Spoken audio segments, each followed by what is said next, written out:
नमस्कार, आप सभी का एक बार फिर से हमारे यूट्यूब चैनल में। राज्यसभा में नेता प्रतिपक्ष और कांग्रेस अध्यक्ष मल्लिकार्जुन खड़गे ने सदन में प्रधानमंत्री नरेंद्र मोदी और उनकी सरकार पर शायराना अंदाज में हमला बोला है।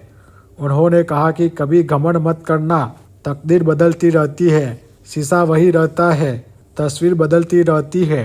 खड़गे पीएम मोदी और बीजेपी के जरिए दिए गए 400 पार के नारे का जिक्र कर रहे थे। उन्होंने कहा कि ऐसे नारे दिए गए, लेकिन चुनावी नतीजा फिर भी उनके पक्ष में नहीं आया। मल्लिकार्जुन खड़गे ने कहा, 2024 का चुनाव अहंकार तोड़ने वाला चुनाव था। पिछली सरकार के 70 मंत्री चुनाव हार गए। किसानों को जीप से दौड़ने वाले मंत्री को हम हटाने की मांग कर रहे थे। जनता ने ही उसे रोक दिया और खत्म हो गया। एक शायर ने कहा, कभी घमंड मत करना, तकदीर बदलती रहती है, शीशा वही रहता है, बस तस्वीर बदलती रहती है। ऐसा ही भाषण दिया जा रहा था। हमें घमंडिया गठबंधन और घमंडी बोला गया, लेकिन अब आपका घमंड टूट गया।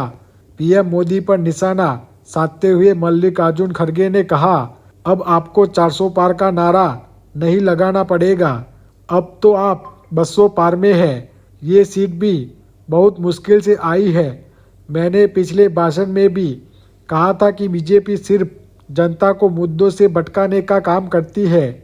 हम किसानों की बात करते हैं तो मोदी जी भैंस खोलने की बात करते हैं। हम बीजेपी के देश को बांटने की सोच पर बात करते हैं तो मोदी जी के मुगल और औरंगजेब की बात करते हैं।